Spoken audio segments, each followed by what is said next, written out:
What's up everybody, NFX here with another tutorial. In this tutorial I'm going to talk about recreating Cameron's song Oh Boy. I'm going to just do part of the song without the acapella in it, but I'm going to show you the process I use to chop the samples and arrange them and tweak them so that the pitch is the same as the Cameron version. And what I'm looking at now is Adobe Audition, and the original song that was used for Oh Boy is a song called I'm Going Down by Rose Royce, and that's what you see loaded in front of you. And the first thing I want to do is I want to start listening to the song and try to find all the parts where I hear all the parts that I hear in the in the Cameron version, produced by Just Blaze, by the way. So I'm going to zoom in a little bit, and I'm just going to take a listen.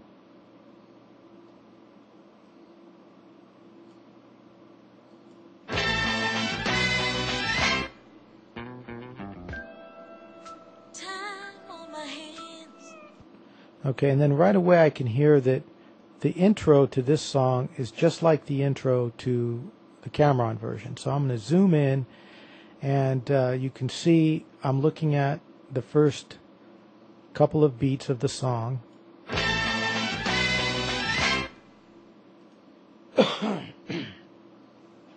So I definitely want this part. So what I'm going to do is I'm going to select it the best that I can, like this, and then I'm going to basically play it one more time to make sure I got everything. And here you can see it's evident that there's empty space before and after, so it's pretty clear I did get everything. But I'm just going to listen to it just to make sure, because sometimes there's a little tick or a beat towards the end of the chopped section that you don't want. But it sounds like this is exactly what I want. So now that I have it selected, I'm going to press F8. And what F8 does, if you notice, it set up a cue point. So on the cue point, it's given it the name Q1, because this is the first cue point that I've made in this particular wave file. But that's got my starting point, which is red, this red dotted line, and it's got an ending point, which is the blue dotted line. So now I can reference just that piece by Q01. So now I'm going to zoom out a little bit and continue playing the song. Time on my hands since you've been away, boy. And here's a boy.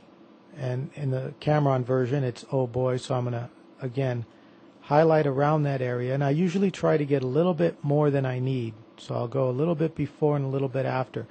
If you're not used to looking at a waveform and determining where sounds start and stop, just keep zooming in until you get it right. But you can see how a waveform has these peaks in it, and the peaks usually indicate a hit or a beginning of something. Like a kick hit, a snare hit, etc. So in this highlighted version, which I'm about to zoom into, you can see that the peak, which starts, you can see it builds up, but it starts about right here, and it ends somewhere over here. So I'm going to select that part and take a listen. Now, one thing I notice is I've got this little hit here, which is a hi-hat. Listen. And I don't really want that. So this is not the boy section that I'm looking for. So I'm going to zoom back out and keep playing.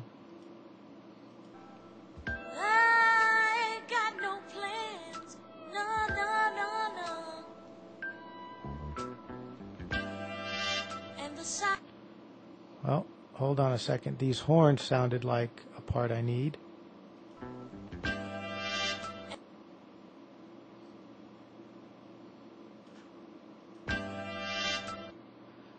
Okay, so there's a horn part, so I'm going to do the same thing. I've highlighted it. I'm going to hit F8,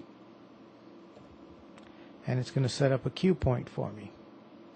And I'm going to zoom back out, continue playing. And the sound of the rain against my window pane is slowly, slowly driving me insane.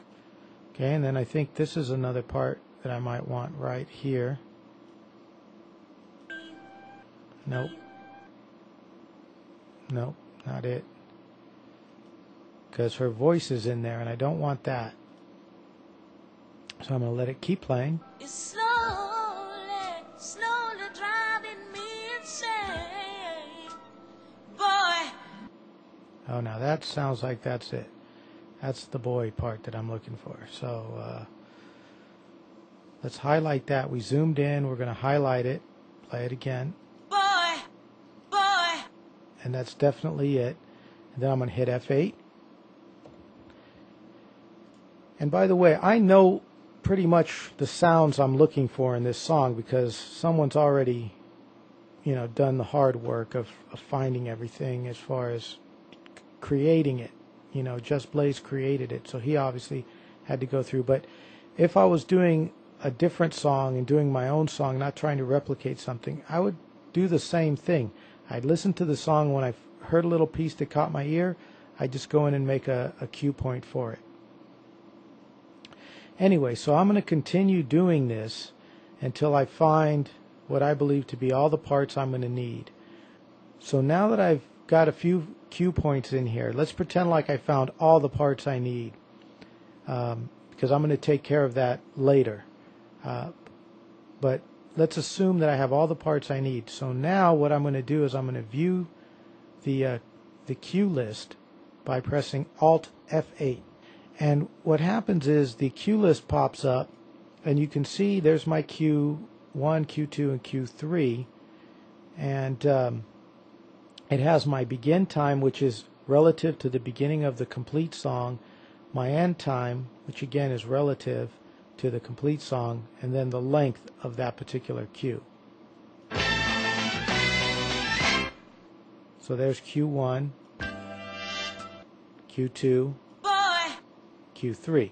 So you can hear I have them all defined. And then, of course, I'm going to find all the other parts eventually.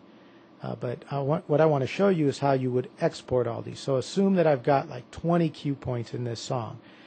Then what I would do is I'd bring up this dialog and go to Batch. And then in Batch, I would be able to export these. So what I want to do is I don't want to use the cue label. In other words, I don't want to use the word Q01. So I'll use something like oh boy, cut, and then leave it at that. And what will happen is each piece will get a number put after it. So it'll use this file name with a number. So Q1 will be oh boy cut 1.wave. Okay, and then I'm going to tell it what folder I want it to go to. And I want it to go to my audio folder on my S drive. And then I can tell it what format. And the format I always use is wave format.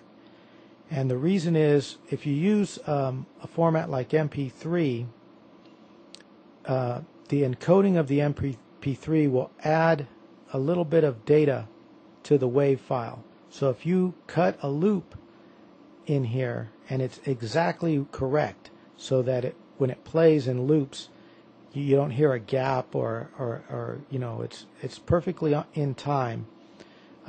If you export it to an MP3, it's not going to be perfect anymore. So I always use wave, and then when I say OK, you're going to see it's going to go and export all those cues that I've defined. And it did it really fast. So it barely flashed on the screen, but it's done. So now if I go to my folder, S Audio,